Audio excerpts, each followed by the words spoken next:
Buenos días, Javi.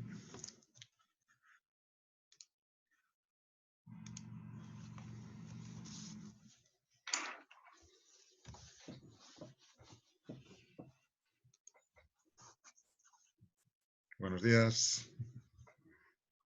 Buenos días. Hola, Dani.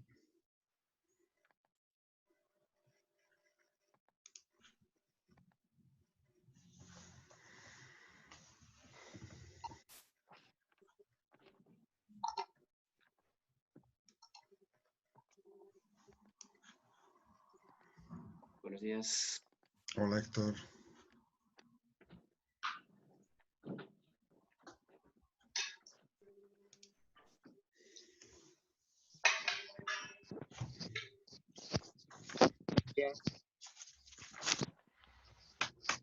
Álvaro está intentando entrar, pero no lo consigue. Aló, buenos días. Buenos días. Buenas, Daniel.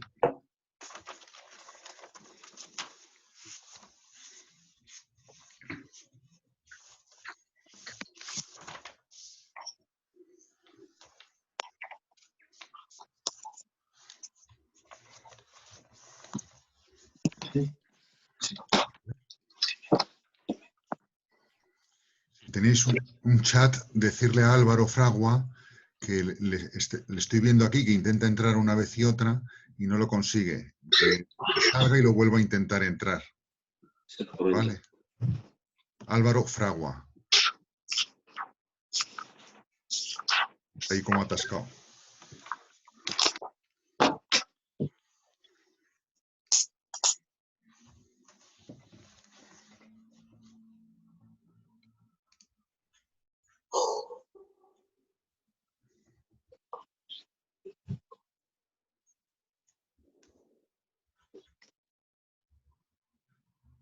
Vale.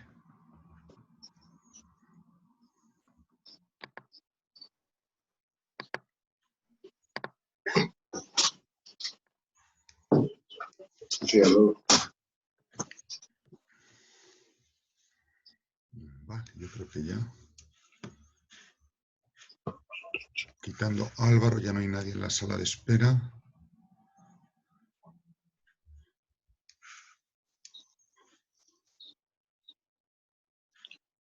Bien.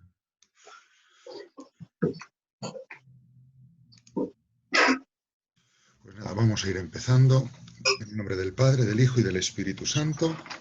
Amén. Dios te salve María, llena eres de gracia, el Señor es contigo. Bendita tú eres entre todas las mujeres y bendito es el fruto de tu vientre, Jesús. Santa María, Madre de Dios, ruega por nosotros Nosotros pecadores, ahora ahora y en la hora de de nuestra muerte. Amén. Muy bien, ahora tengo dos Álvaros Fragua. Se ha desdoblado su personalidad y está intentando entrar por dos vías distintas. Lo ha conseguido por una. Álvaro, estás ahí con tu foto.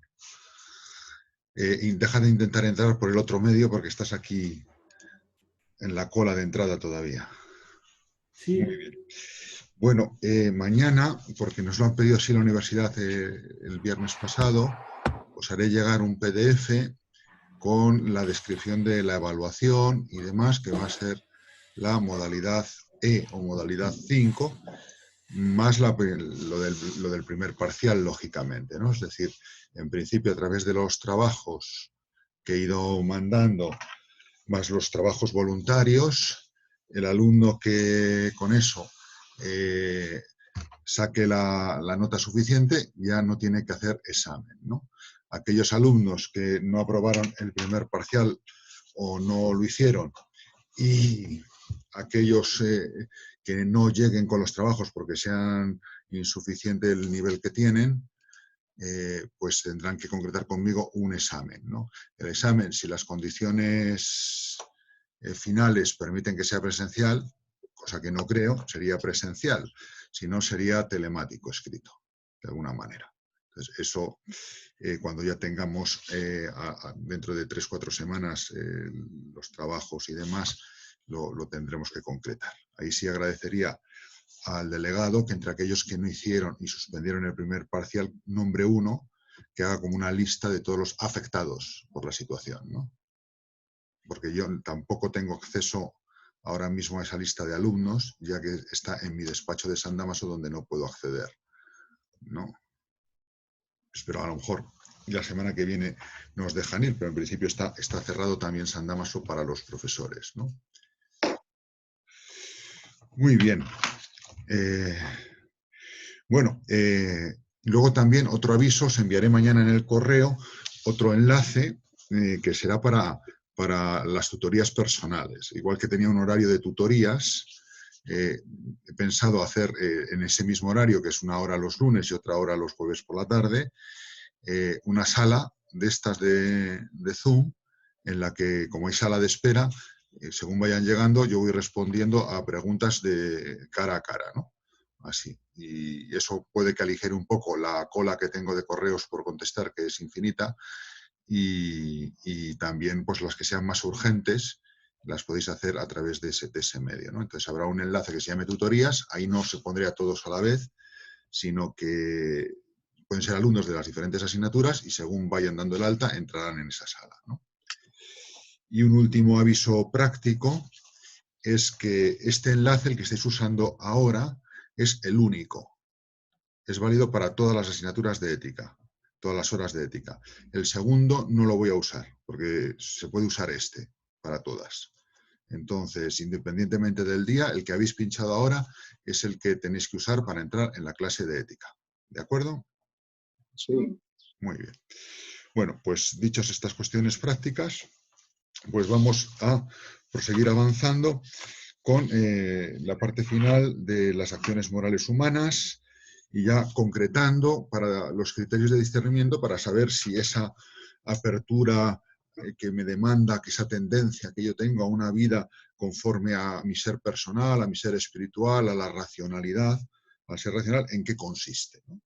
¿En qué consiste y qué objetos que se convierten en motivos concretos son adecuados o dan cumplimiento a lo que mi persona demanda en la acción moral? O sea, yo estoy lanzado en mi vida hacia una plenitud. En ese estar lanzado hacia una plenitud he descubierto que hay un lanzamiento que pide, entre otras cosas, que sea una vida conforme a la razón, conforme a mi ser espiritual, conforme a mi ser personal. En este contexto ya sabemos que esas expresiones vienen a acentuar matices de una misma realidad, ¿no? Eso es lo que mi voluntas ut natura me está pidiendo, ¿no? Bien, dentro de eso, ¿qué es lo que realmente me va a permitir ser feliz, ¿no? La felicidad está en una vida conforme a eso. Ahora, todo vale dentro de esa apertura que tiene eso. Hay algunas cosas que son imprescindibles para que esa vida sea cumplida y sea lograda. Pero es que cumplida aquí tiene un sentido fenomenológico. No tiene un sentido de eficacia, ¿no? No, yo es que he cumplido los sueños de mi vida, ¿no? Soñé ser millonario a los 35 y lo conseguí con 34 y medio, ¿no? Bueno, pues lo has cumplido, ¿no? Soñé con recibir la ordenación en medio del coronavirus y lo he conseguido, ¿no? Porque hicieron ordenaciones personalizadas, ¿no? Bueno, no es el cumplimiento de que se haya realizado, porque eso, lógicamente, ese cumplimiento en sentido eficaz abre todo al relativismo, no nos ayuda, ¿no? Entonces sería la eficacia por la eficacia, ¿no? Te propones una cosa independientemente de en qué consiste y ya con eso, como lo has conseguido, pues eres feliz, ¿no? Ese sentido, sin embargo, está muy presente en la vida nuestra, ¿no? O sea, yo me frustro y soy infeliz porque no tengo lo que quiero según mi capricho, ¿no? Aquí ese nivel ya lo hemos superado, ¿no? No es el nivel del capricho, del arbitrio subjetivista o relativista, ¿no? No, estamos en una felicidad que pide una vida conforme a la racionalidad, a la espiritualidad, al ser persona, ¿no? Entonces tiene un sentido fenomenológico porque cumplir es la tendencia o la apertura, la intencionalidad, es lo que utiliza la fenomenología, ¿no? Mis actos, mis dinamismos son intencionales. Si utilizásemos la terminología aristotélica, mis actos, mis capacidades, mis potencias, mi persona entera tiene un telos, una finalidad, ¿no? Es la flecha que va, ¿no? Bueno, esa intencionalidad se cumple cuando es llenada por el objeto adecuado. Mi alimentación es intencional hacia alimentos que son capaces de nutrirme, ¿no? Entonces, cuando yo me nutro con esos alimentos, esa intencionalidad queda cumplida. Pero también puede ocurrir con cualquier otro tipo de acto humano que sea intencional, ¿no? Es decir, desde un acto de conocimiento, ¿no?, que se cumplirá con el acierto, con la verdad, o un acto de deseo, un acto afectivo, y también con un acto de deporte, con lo que sea. Es decir, son actos que tienen una intencionalidad propia. No cualquier objeto es capaz de llenar. Hay algunos que tenéis los micrófonos abiertos, estad atentos porque los ruiditos, los micrófonos de estos chismes suelen, ya lo sabéis por experiencia, captar todo menos la voz, ¿no? Multiplican un papel, una bolsa de plástico, eso lo multiplican por 1000, ¿no? Bien, entonces, no cualquier objeto es capaz de cumplir la intención. Por eso los fenomenólogos lo que hacen es estudiar muy bien, describir muy bien las diferentes intencionalidades que descubren en el ser humano y las van especificando por los diferentes objetos que dan cumplimiento, que llenan esas intenciones, ¿no? Y es como ellos consiguen dar una importancia mayor que la que se había dado hasta ese momento a todo el tema del valor o la captación del valor, la afectividad y demás, porque saben especificar mejor la diferencia entre la intencionalidad teórica, la intencionalidad de la voluntad y la intencionalidad afectiva, ¿no? Con lo cual van descubriendo los objetos y ven viendo la distinción con que la persona humana los capta, que dan cumplimiento, que llenan esas intencionalidades. Bien. Bueno, pues dicho esto, si hemos visto que la felicidad es algo que tiende a realizarse de una manera, racional, personal, espiritual, ¿qué elementos tenemos que tener aquí? Pues una vida feliz, una vida cumplida y una vida lograda, si utilizamos más bien el término aristotélico. Lograr una vida exitosa en el sentido personal, deberá llenar la intencionalidad teórica. Es un primer elemento básico, ¿no? Es decir, yo tengo una capacidad intelectual de conocimiento de la verdad y hay actos en mí que son de los más personales que necesitan de la verdad para cumplirse, ¿no? Entonces, lo verdadero, el conocimiento de lo verdadero, pertenece a ese ideal de la felicidad. Esto no significa que yo tenga que ser un intelectual, que yo tenga que ser un investigador, que yo tenga que ser un filósofo, pero sí que en cualquier vida humana el cumplimiento de vivir en la verdad, conocer la verdad, forma parte esencial de una vida lograda. Sin desarrollar eso, tendré una vida no plenamente humana. No significa que vaya a estar sufriendo, ¿no? Pero una persona que no desarrolle pues, su capacidad crítica, que no desarrolle su capacidad de descubrir el sentido de su vida, de descubrir la profundidad de quién es la persona humana, de cuál es la meta más grande que puede iluminarle, o sea, todo eso que son elementos que va dando la verdad, va a tener muy difícil alcanzar una vida lograda. Por eso, paréntesis su ejemplo, una sociedad en la cual las personas son educadas de tal manera que los elementos más personalistas y los elementos más espirituales o más racionales, si queremos utilizar el término filosófico, no son presentados, incluso son obturados, está impidiendo que sus miembros, los miembros de esa sociedad, puedan ser felices. Podrán tener mucho bienestar, podrán tener mucha salud, podrán tener mucha riqueza material, podrán tener muchos placeres, pero no serán felices, porque no están desarrollando esa capacidad de descubrir el elemento de la verdad, ¿no? Esto de la verdad es tanto para las acciones más inmediatas, ¿no? Necesitamos conocer la verdad, más simples, como también para temas más de teoría, de investigación o lo que sea, ¿no? Lógicamente, uno puede sobreañadir, decir, no, pues yo tengo una vocación personal más de investigador biológico, o tengo una orientación hacia la teología espiritual y entonces cuanto más sepa de eso, más feliz voy a ser, indudablemente. Pero eso no es necesario para todos. Lo que sí es necesario para todos es llenar en su proyecto vital, su proyecto de felicidad, el elemento de verdad. Porque pertenece esencialmente a una realidad personal moralmente plena. No la hay, una vida moralmente plena sin ese elemento, ¿no? ¿Por qué? Porque la verdad tiene un valor intrínseco, porque además es lo que me orienta, ¿no?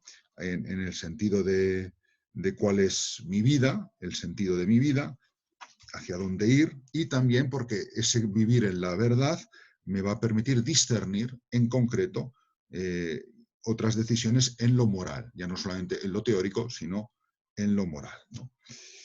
¿Esto qué significa? Que aunque sea de una manera no científica, no filosófica expresa, una persona necesita al menos tener un conocimiento verdadero de quién es el hombre, de quiénes son los demás, de qué es la sociedad, de quién es Dios, de qué es la eternidad, de qué es la muerte, ¿no?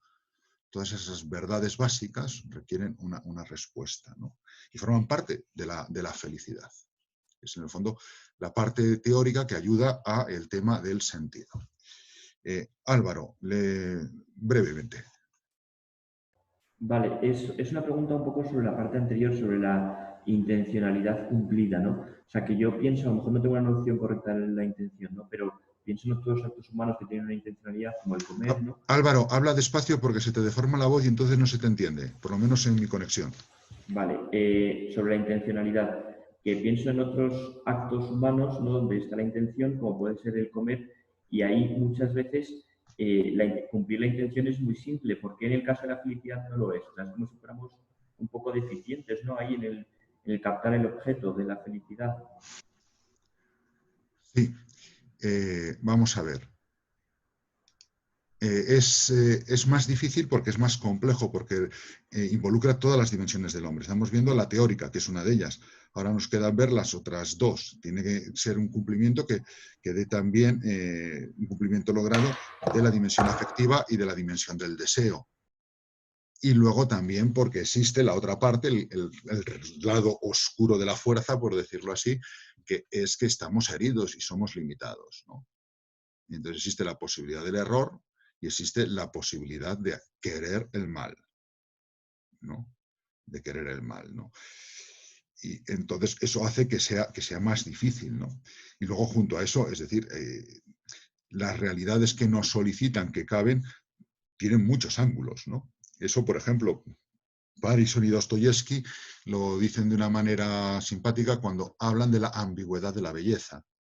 Pero la belleza en sí, considerada en un plano trascendental, la belleza en sí es un resplandor de la gloria, es decir, te lleva a la verdad y te lleva al bien, refleja a Dios y refleja al ser humano en su máxima dignidad.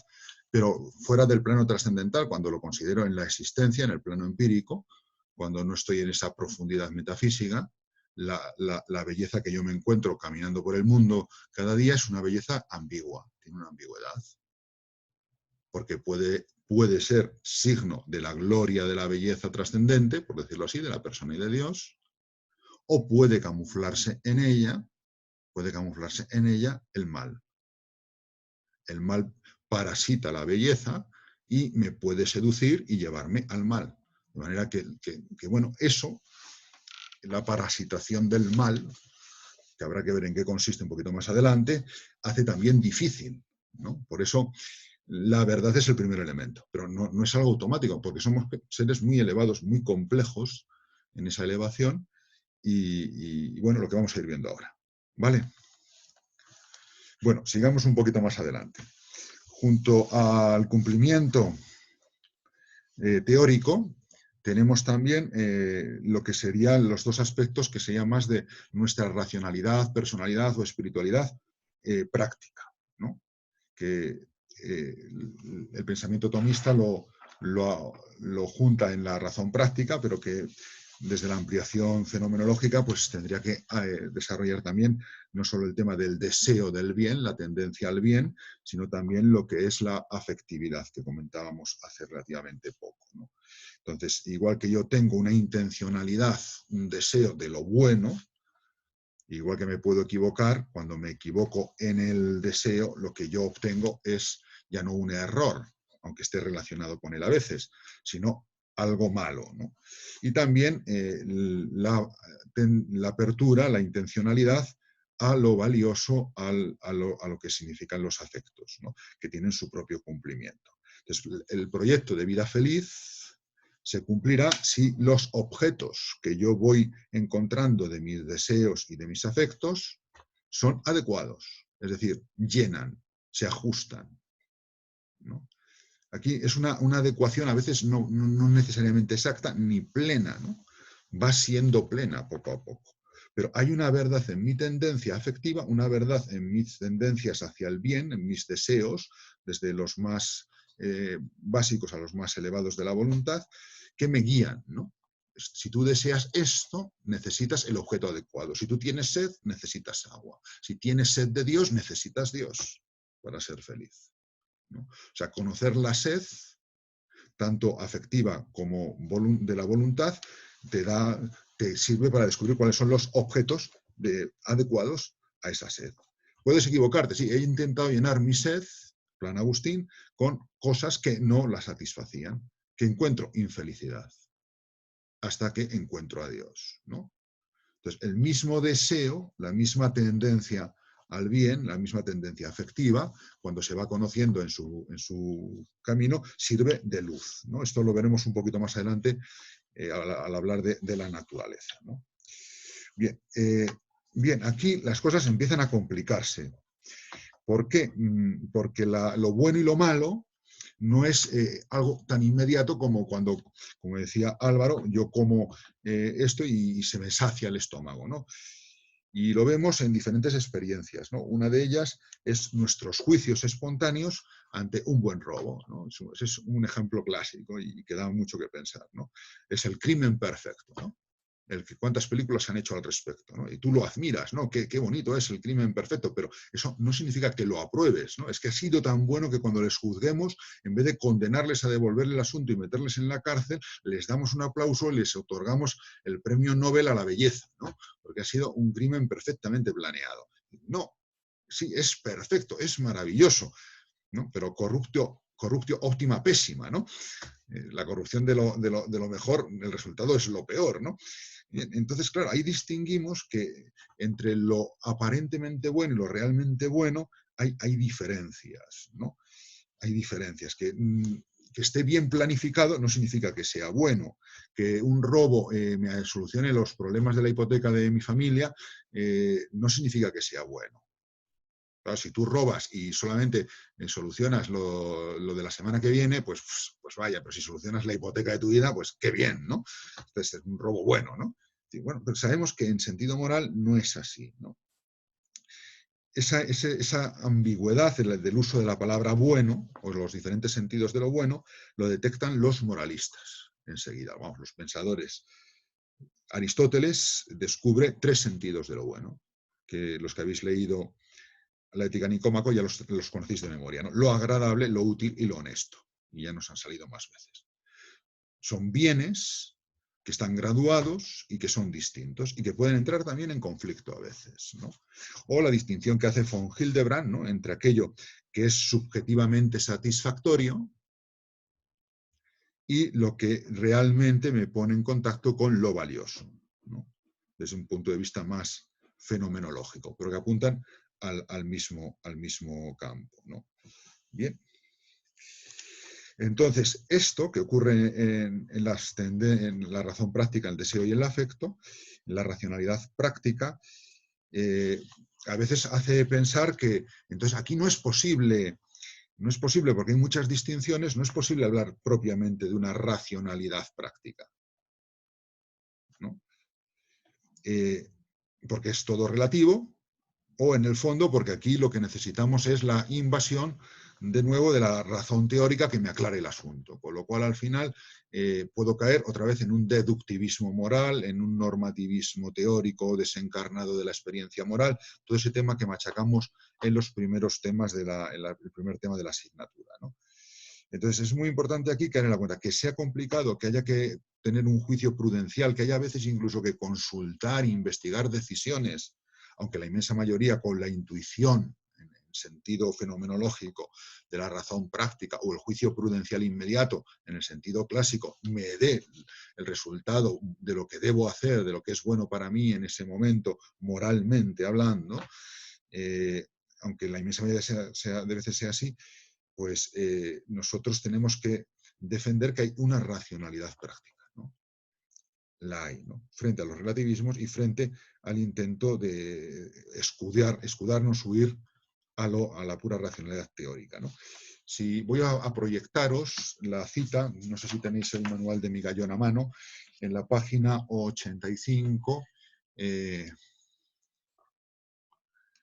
la cita de Brentano, ¿no? Que es una cita, quizás un lenguaje no estemos muy familiarizados con él, ¿no? Pero el lenguaje con que lo dice es muy interesante.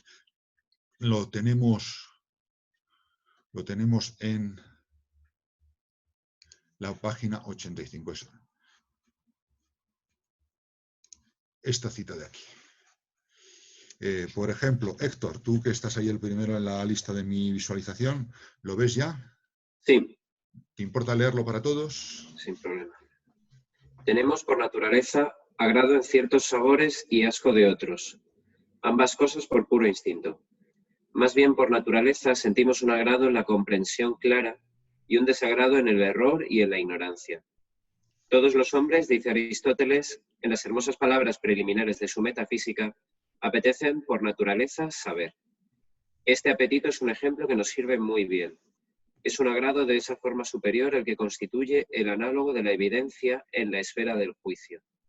En nuestra especie, ese agrado es universal, pero si hubiera otra especie que además de preferir otra cosa que nosotros, en punto a sensaciones, amase el error como tal, en oposición a nosotros, y odiase la intelección, no nos limitaríamos a decir, como en lo de las sensaciones, que es cuestión de gustos y que de gustibus non est disputandum, sino que resueltamente declararíamos que semejante amor y odio son radicalmente equivocados o trastocados, y que dicha especie odia lo que sin duda es bueno y ama lo que sin duda es malo en sí mismo.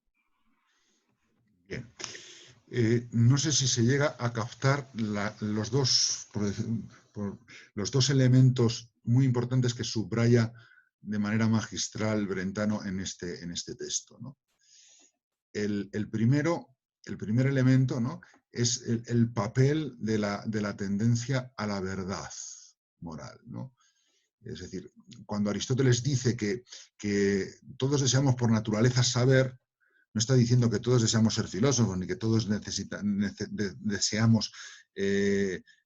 estamos deseando ser científicos. No, está mostrando, en el fondo, que el ser humano, ¿no?, está tendencialmente orientado hacia esa verdad, ¿no?, y que está muy trascendentalmente elevado sobre lo que son las tendencias básicas, ¿no? Entonces, ese ideal de vida nuestro es conforme a una verdad moralmente relevante, que incluye un aspecto de la verdad teórica, ¿no?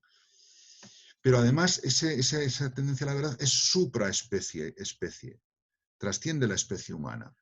Es decir, nosotros lo que estamos ahí experimentando es que nuestra apertura, nuestro dinamismo, nuestra felicidad radica en algo que es bueno y malo, que es verdadero o falso, independientemente de que nosotros seamos seres humanos o no. Es decir, que tendemos a una objetividad trascendental, a un objeto trascendente que está por encima de eso, ¿no? Por eso, si nosotros nos encontrásemos con unos marcianos o unos jupiterinos que dicen que odiar la intelección, ¿no?, odiar vivir en la verdad y reducirse a la sensación y al capricho de los gustos es algo bueno, sabríamos que esos marcianos están haciendo mal. Porque no es una cuestión que dependa ya solamente de mí o de ti o del otro, o de los de la Amazonia, los de la China o los europeos. No, no depende ni siquiera de si eres humano o no humano, sino de tu racionalidad, ¿no? De tu racionalidad, de tu personalidad. O sea, cualquier ser personal, aunque fuese angélico o fuese un semidios, nos damos cuenta que tendría que estar eso. O sea, mi propia tendencia a la racionalidad práctica me abre a un nivel de objetividad trascendente, ¿no? Que está por encima de mí, algo que es absoluto, ¿no? Algo que es absoluto. Bien. Bueno, una vez hecho este mini paréntesis para mostrar que a pesar de que lo bueno tenga diferentes sentidos, con Hildebrand y con Aristóteles, recuperamos, o sea, que a pesar de eso hay una racionalidad. Don José, Sí, perdón. un segundito que deje de compartir esto, es que no veo. Mientras comparto yo no os veo, ¿sabéis? Ah, Entonces no veo las manos levantadas ni nada. Gabriela, dime. Esto que acabamos de leer de que la verdad moral es independiente de que nosotros seamos seres humanos, esto está No es unido con... independiente. Matiza un Bueno, poquito más. Trasciende. Que trasciende. Trasciende. Esto es lo mismo que decir que la verdad de un objeto reside en el objeto, independientemente de... Es decir, o sea, la verdad es intrínseca al objeto no, que si te he tiene la dado verdad, ¿no? sí y no. Es decir, es el matiz entre independiente y trasciende. O sea, es porque yo soy humano, estoy abierto a algo que trasciende mi humanidad. Entonces hay una objetividad, por decirlo así, que se me viene de una forma absoluta. Pero no la captaría si no fuese humano, ¿eh? Pero la capto, pero la aunque capto, no la capto captara, como... seguiría siendo verdad. Es que Porque la verdad no vamos a está ver, en mí, sí, está en el objeto. es trascendente, es absoluta. Pero no intentes convertirlo en cosa. No te salgas de que estás en un ser intencional, pero tu intencionalidad trasciende. Es que si no caes en un platonismo, en un cosismo, ¿no? O sea, hay una objetividad que trasciende lo humano, pero no es independiente de lo humano. Si fuese independiente, yo ya no estaría abierto a ella. Ese matiz, no sé, eso filosóficamente es muy relevante porque está en la fuente de muchos dualismos y muchos cosismos que se pueden hacer de tipo platónico, ¿no? O sea, es verdad lo que tú captas de que eso es objetivo, de que eso no depende de la relatividad de la persona concreta o del país concreto o incluso de la especie humana. Y en ese sentido trasciende. En ese sentido, puedes utilizar, es independiente. Pero yo no utilizaría la palabra independiente porque al final queda la cosa como desvinculada del hombre. Y no, es precisamente lo contrario. Hay que subrayar que el hombre está vinculado hacia eso que le trasciende. Pero el hombre está vinculado porque el hombre busca y necesita. Pero aunque yo no captara la verdad, porque somos hombres. La verdad seguiría siendo verdad. No, para ti no. Eso ya lo vimos en antropología. Es decir, para un ángel y para Dios, sí, la verdad para seguir siendo verdad necesita del ángel y necesita de Dios. Pero si no, habría cosas, pero no habría quien las conociese. Entonces, es una objetividad que me trasciende, pero al mismo tiempo, donde se da esa objetividad es en el hombre. Sin el hombre no hay objetividad humana. Pero el ámbito en que el hombre el ámbito de la subjetividad humana no es relativista, no es subjetivista, es objetivo. Eso es la forma más correcta de decirlo.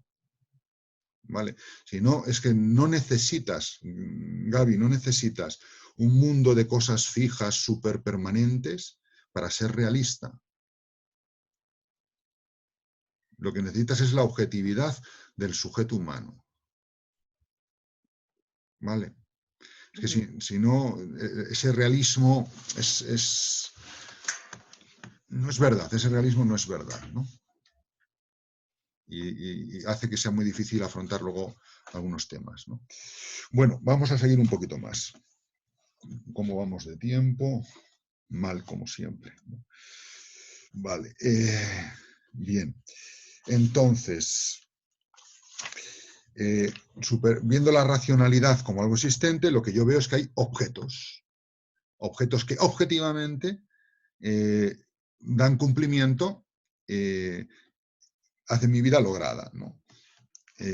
Y entre estos se establece una distinción que es la que apuntaba von Hildebrand, que es especialmente importante, ¿no? Se ve con el ejemplo de la cocina y la paz que utiliza ahí, pero podéis poner vosotros el que queráis, ¿no? Cuando tú cocinas y te haces unas angulas al ajillo, ¿no? Dices, uy, esto es bueno porque me gusta. Y es verdad. Y es verdad, ¿no? Y ahí es un gusto relativo. Pero dices, a mí no me gustan las angulas, yo prefiero las aceitunas con un buen jerez de aperitivo, ¿no? Y demás, pues fenomenal, ¿no? Es bueno porque te gusta, ¿no? Lo quieres porque te gusta y es bueno porque te gusta. Sin embargo, cuando decimos que la paz es buena, lo decimos porque la paz es buena en sí misma. Y eso está en mi captación de la paz, ¿no? Entonces, esta diferencia entre lo que puede depender del gusto y ser relativo, y no es malo que sea relativo, porque ahí en ese campo hay un relativismo normal, ¿no? Pues yo prefiero el chorizo, yo prefiero el salchichón, yo prefiero el salami, yo prefiero el jamón de york, pero bueno, pues, para gusto los colores que decía antes en latín el bueno de Brentano, ¿no? De gustibus non est disputandum, ¿no? Pues eso donde puedo yo ir concretando eso, en lo que hace relación a la persona. A la persona. La paz es algo que es bueno en sí mismo porque es algo que atañe a lo que es la persona. Entonces hay un bien máximo, que es el bien de las personas con su dignidad. Ese bien, esa dignidad la podemos alcanzar bien por un fundamento fuerte, y ya lo estudiamos en antropología y me remito, cuando se admite a Dios como fundamento desde una filosofía creacionista, o bien se puede alcanzar filosóficamente con un fundamento más débil, simplemente con el uso de la razón, como hace de una manera súper brillante Kant. Kant capta la dignidad de la persona y no solamente él, ¿no? Ahora, lo que atañe a la persona en su núcleo íntimo va a tener un campo de ser valioso, de ser bueno y por lo tanto de ser debido en sí mismo, moralmente exigido y debido, máximo también. De manera que tenemos ahí un criterio de objetividad. Los derechos humanos serán son objeto de lo bueno y de lo debido, objetivamente, porque atañen a la persona. Y del mismo modo podemos ir viendo cualquier otro tema, ¿no? Es decir, las relaciones interpersonales, cómo relacionarse en el noviazgo, que la persona esté por encima, cómo relacionarse en la familia, cómo relacionarse en el trabajo, cómo resolver dudas o sea, todo lo que ponga en juego a la persona va a ir adquiriendo un carácter de deber máximo y de la persona va a venir, de la relación con la persona y su dignidad, va a venir el carácter absoluto de los diferentes deberes. De manera que algo no es que sea debido absolutamente porque es súper buena la paz, es algo genial, es estupendo, ¿no? O porque la paz nos permite tener más negocios y no morir todos juntos. No, la paz es algo bueno y debido en su búsqueda porque atañe a la dignidad de la persona de ser respetada en cuanto tal y no ser violada en su vida ni en sus derechos, ¿no? Porque es un bien personal, ¿no? Y lo mismo pues, lo puedes ir con más o menos dificultad, aplicar a los criterios de relaciones prematrimoniales. ¿Por qué no es moralmente bueno mantener las relaciones prematrimoniales? Bueno, pues si lo remites hasta el fundamento personal, alcanzarás la fuerza imperativa que hay ahí, ¿no? Entonces, en ese sentido, lo que nos pone la racionalidad ética como criterio, en el fondo, es un criterio que en terminología de hoy diríamos personalista. Pero ese criterio personalista, que es objetivo, es lo que se ve como racionalidad en el sentido fenomenológico y también en el sentido clásico escolástico. En ese sentido, desde el hoy, desde el momento presente, diríamos las éticas aristotélico-tomista y la ética de tipo fenomenológico tiene un componente o son de un rasgo claramente personalista. Por eso, estoy en la página 87, los que tengáis el libro delante, condensando lo que hemos comentado con esto, es que la vida racional cumplida es una vida lúcida, consciente, en la que se cumpla, os lo voy a compartir para que lo veáis todos.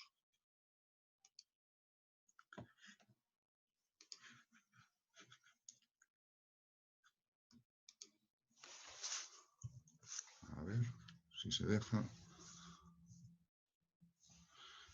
Sí, aquí está.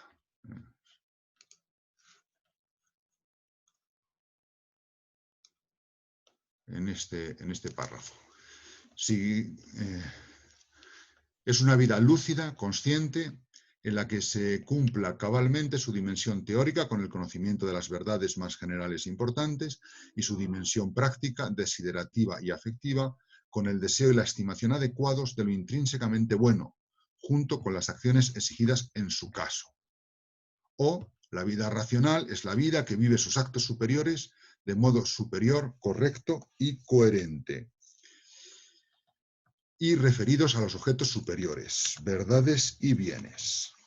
Bien, un último punto subrayado aquí es que cuando nosotros queremos algo bueno, aparece dos cosas buenas, ¿no? Es el tema del ayudar y la ayuda. Y eso lo vemos con los 5 puntos o explicitaciones de lo que llevamos dicho, ¿no? ¿Qué es lo bueno? Lo bueno se puede distinguir, desde lo que llevamos ya avanzado, lo bueno por naturaleza a lo bueno moralmente, ¿no? La terminología de Tomás es genus nature o genus moris, ¿no? Y el importante y el relevante más moralmente es el genus moris, porque el genus moris incluye el genus nature, pero va más lejos. El bien moral incluye que algo sea bueno, según naturaleza, pero requiere un plus. ¿Qué es algo bueno por naturaleza? Comer comida sana. ¿Qué es algo bueno por naturaleza humana personal? Ayudar al que lo necesita. Todo eso son bienes naturales, ¿no? Cosas naturalmente buenas. Pero además, que sean moralmente buenas, implica fijarme ya no solo en el objeto concretito que cumple, sino en el cómo yo lo quiero, en la acción misma moral. En cómo yo como. Yo puedo comer como un cerdo, yo puedo comer de manera egoísta, yo puedo comer de una manera insana, yo puedo comer, aunque lo que tenga delante sean cosas súper sanas y súper adecuadas a mis gustos culinarios, ¿no? Y lo mismo pasa con la ayuda. La ayuda que yo doy a ese primo mío que se ha quedado en un ERTE en estos momentos y con eso no puede sostener a sus 8 hijos y su mujer tampoco tiene trabajo, esa ayuda yo se la puedo dar porque no me queda más remedio y lo hago a regañadientes. O yo lo puedo hacer, fijaos, aquí estamos hablando ya de la no solamente de la intención, aunque sea quizá lo que lo haga más evidente, sino de la verdad de mi acción, la acción mía de ayudar. Una cosa es la ayuda. Yo todos los meses te paso 600 pavos para que puedas llegar a fin de mes durante este periodo, ¿no? Vale, pero la acción mía de ayudar es, te estoy humillando, lo estoy haciendo a regañadientes, me estoy vengando de cuando tú quedaste por encima de mí porque ganabas más que yo hace 4 años. Es decir, el ayudar, que es algo libre, que por lo tanto está sujeto al mérito, y que admite grados de perfección, ¿no? Incluso admite hacer lo negativo, ¿no? Estos 4 elementos son importantes en la acción moral. Es libre, por lo tanto meritorio, admite grados, incluso admite el contrario. Yo puedo ayudarte pasando desapercibido, el ayudar desapercibido, el ayudar generoso, el ayudar sin que se note, ni que tú lo notes, que te creas que te estoy devolviendo algo, que te estoy haciendo un préstamo que ya me devolverás. Es decir, el ayudar admite grados de perfección. Entonces, lo bueno, junto al elemento natural, la ayuda en sí misma es buena, el ayudar moral tiene un plus. Tiene un plus. Incluso puedo corromperlo. Yo ayudo y en el fondo no te estoy ayudando, te estoy humillando, ¿no? Puedo corromperlo, ¿no? Bien. Otro punto interesante, ¿no? Es, que ya nos ha salido, pero explicitarlo, ¿no? El tema de la naturaleza, que esto tendrá que ver luego con la ley natural, que empalma con lo que es la intencionalidad fenomenológica del obrar moral y el telos aristotélico, la finalidad aristotélica. Lo que decíamos antes. Mis tendencias desiderativas y afectivas, la tendencia de mi voluntad hacia el bien, es luz que me va a servir para decir lo que es bueno. Igual que a un perro, perseguir a la liebre le es un bien porque la caza y se la come, y esa tendencia a perseguir a la liebre es estupenda, ¿no? En mis tendencias, lo que mis tendencias dicen, lo que mi sed es, me indica lo que es bueno. Y entonces, conocer cómo es mi tendencia me ilumina para distinguir si este objeto cumple, si este objeto es objetivamente bueno o no.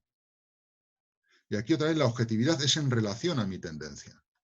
Claro, mis tendencias no son solo mis tendencias apetitivas de nutrirme y reproducirme sexualmente.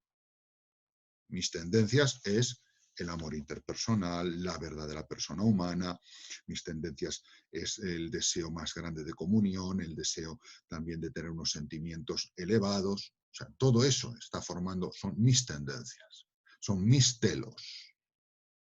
Entonces, si una relación se ajusta a esa tendencia, a la comunión interpersonal, al respeto personal, a establecer un sentimiento de amistad profundo, eso me realizará y me servirá. Oye, esto es adecuado. Ahora, si esa tendencia yo estoy reduciendo el otro a objeto, estoy reduciendo el otro a cosa, estoy utilizándolo para prosperar en mi bienestar económico o simplemente para obtener placer, mi tendencia misma me dice, oye, estás actuando mal. Entonces vemos cómo mi naturaleza tendencial o intencional me sirve de luz. Por eso es muy importante la otra parte, o sea, conocer teóricamente, antropológicamente, aunque no sea de una manera científico-filosófica, pero sí al menos básica, quién soy yo y cómo son mis tendencias, a qué tiendo, ¿no? ¿Cuáles son mis fines, ¿no? Porque eso es lo que me ayudará a que lo que en mi juicio moral práctico actúa de manera espontánea también esté reforzado, ¿no? Porque yo creo que todas las personas en el fondo se dan cuenta cuando, por ejemplo, mantienen una relación, si están usando o no usando. Si al menos no llegan a eso, si están usando o no usando al otro, ¿no? Al menos lo perciben, si no directamente cuando están en el fragor del usar al otro, pueden percibirlo cuando ellos son usados. Por lo mal que te sienta ser usado, ¿no? ¿Vale? Bien, este sería el segundo punto. Y ahí descansa un poco lo que será la ley de la luz natural. La ley natural no es un conjunto de una lista de objetos que en sí mismos son buenos por naturaleza. No es una especie de manual, no. Es la verdad que sale de proyectar quién soy yo con mi racionalidad práctica sobre cada objeto. La ley natural es dinámica y actúa de manera espontánea en cada ser humano. Un tercer punto es ver cómo desde la dignidad ontológica de la persona se pide o exige la dignidad ontológica un deber de vivir conforme a esa dignidad, lo que se llama dignidad moral. Vive una vida digna conforme, acordaos del ejemplo en antropología de la película de Salvar al soldado Ryan, he llevado una vida digna de ser una persona que vale un respeto absoluto.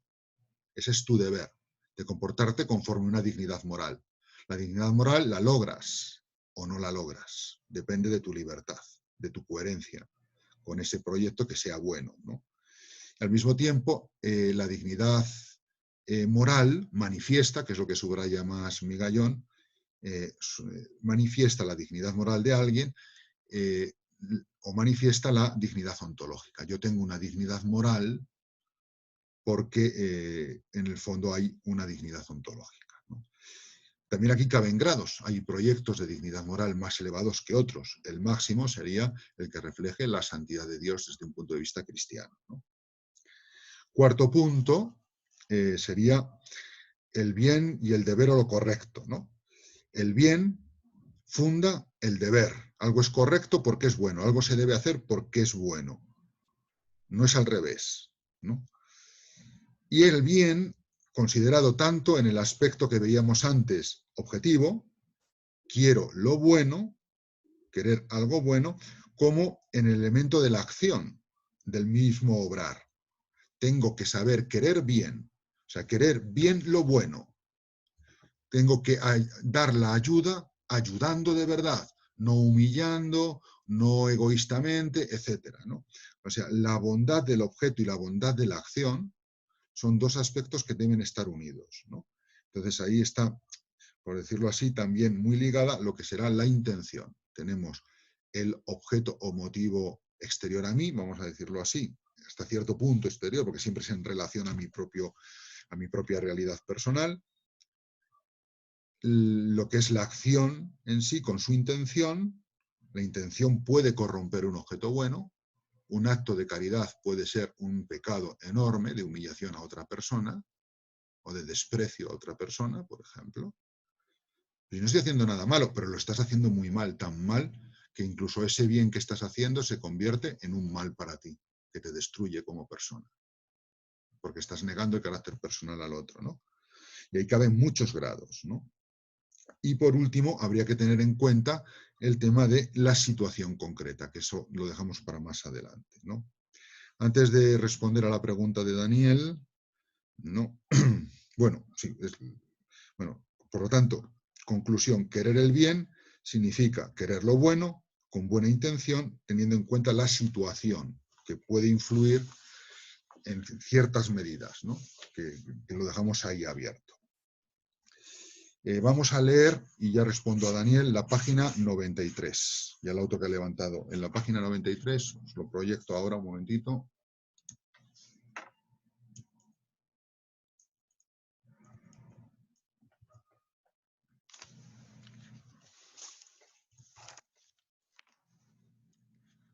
Vale, compartir pantalla.